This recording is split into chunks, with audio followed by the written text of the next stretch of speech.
Hello camera జరగాలి ఇక్కడ నుంచి అన్న ఇది పెట్టావా అన్నా లక్ష్మణ ఇది కింద పెట్టరే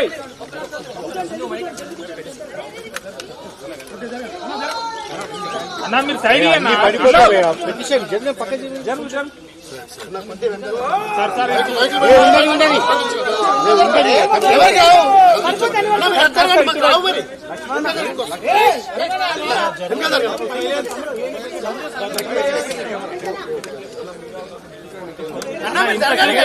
లోకల్ పెట్టకుండా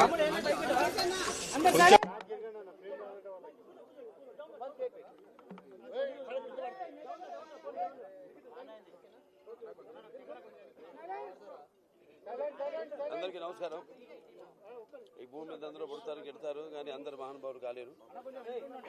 ఒక మనిషి మహోన్నత విజయపథంలో నడవాలంటే, అత్యున్నత శిఖరాలకు ఎదగాలంటే సంకల్పం కావాలి, అకుంఠ దీక్ష పొందాలి, నీ దారిలో నువ్వు నడవాలి అని మా నాన్నగారు నాతో ఎప్పుడు చెప్తుండేవారు. ఎన్నో సందర్భాల్లో నేను చెప్పడం జరిగింది. ఎన్టీఆర్ అంటే కేవలం నందమూరి తారక రామారావు కాదు, ఎన్నంటే నటనాలయం, ఆయన ఇల్లు ఒక నటనాలయం. అందులో ఆయన ఒక నటరాజు, నటసింహ యుగంధరుడు, రమణీయ రమ్య కమనీయ సౌమ్య గుణధాముడని. మొన్ననే ఆయన శత జయంతి జరుపుకోవడం జరిగింది. తర్వాత ఆయన సినిమా పరిశ్రమకు వచ్చి 75 సంవత్సరాలు మన దేశం ఆయన మొదటి సినిమా. ఆ సినిమా యొక్క ఉత్సవం కూడా జరుపుకోవడం జరిగింది. ఇప్పుడు రామారావు చూసుకుంటే, ఆయన సినీ రంగ ప్రస్తావన చూసుకుంటే, మరి ఆయన నటిస్తుంటే పౌరాణికాలు ప్రాణాలు పోసుకున్నాయి, జానపదాలు జాబిలీలు అయ్యాయి, సాంఘికాలు సామాజిక పరిగమనాలు అయ్యాయి, పద్యం పాట పదునెక్కింది, పద్యం పాట నాటం నేర్చింది. కళామ తల్లి కన్నుల పండుగ చేసుకుంది, కళకళలాడింది, గలగల నవ్వింది. అంటే ఇక్కడే కాదు, మన దేశంలోనే కదా, ప్రపంచంలో ఎక్కడ చూసినా కూడా అటువంటి నటధీరుడు, అలాగే నటనలో ప్రయోగాలు చేసిన నటనాచార్యుడు, అలాగే పాత్రలో పరకాయ ప్రవేశం చేసి ఆ పాత్రలను ఆయన అణువణువులో జీర్ణింపు చేసుకుని ఆ పాత్రలకి న్యాయం చేసిన నటధీరుడు నందమూరి తారక రామారావు గారు. మనం ఎక్కడ వెతికి చూసినా, ఎక్కడ చూసినా కూడా అటువంటి నటధీరుడు, లేకపోతే నటచారుడు, లేకపోతే నటధీరుడు ఎక్కడా మనకి కానరాడు అని నేనే కాదు, ప్రతి ఒక్కడు చెప్పుకుని తీరుతారు, ఒప్పుకుని తీరుతారు. అలాగే తర్వాత ఆయన ప్రతి తెలుగు బిడ్డ, ప్రతి తెలుగు గడ్డ కూడా నేను తెలుగు వాడిని సగర్భంగా చెప్పుకునే దమ్ము, ధైర్యం, సత్తా, తెగువ, ఆత్మవిశ్వాసం పదును పెట్టి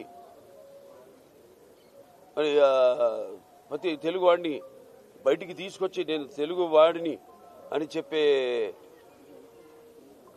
సత్తా, ధైర్యం ఇచ్చిన తెలుగు తేజ నందమూరి తారక రామారావు గారు.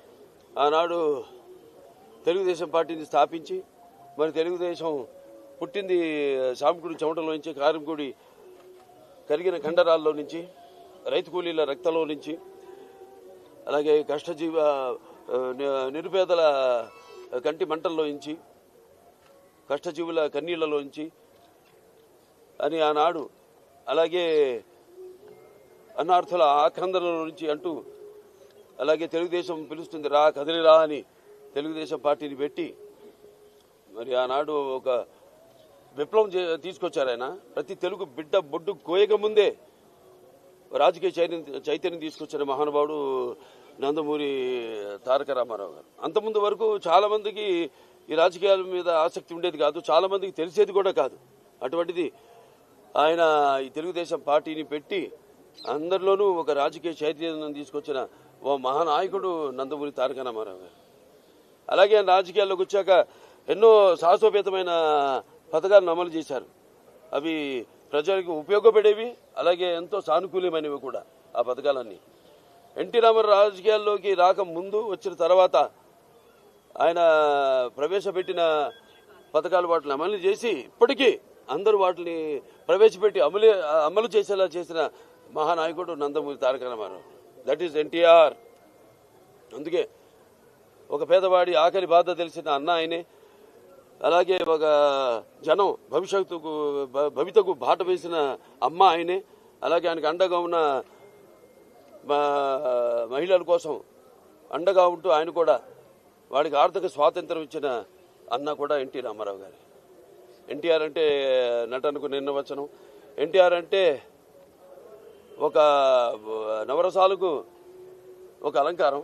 ఎన్టీఆర్ అంటే నటనకు ఒక విశ్వవిద్యాలయం. ఎన్టీఆర్ అంటే ఒక నవశకానికి ఒక ఆరంభ మంత్రం. ఎన్టీఆర్ అంటే ఒక నవజాతికి మార్గదర్శకం. అలాగే ఎన్టీఆర్ అంటే నానా జాతులకు దైవ సమానం. అలాగే ఎన్టీఆర్ అంటే యువతకు ఆదర్శం. అలాగే ఎన్టీఆర్ అంటే నెత్తురు మరిగేలా చేసే ఒక అగ్నిగణం. అలాగే ఎన్టీఆర్ అంటే ఆయన నడిచిన మార్గమే భగవద్గీతలో సాగిన ఒక గొప్ప జీవితం. అందుకే ఆయన అందరి గుండెల్లో శాశ్వతంగా నిలిచిపోయిన ఒక నిత్యామృతాన్ని తాగిన దేవుడిలా మారాడు. అటువంటి వాళ్ళకి మరి మరణం ఏది? ఆయన ఎప్పుడు నిత్యం వెలిగే ఒక మహత్తర జీవిత విధానం నందమూరి తారక రామారావు.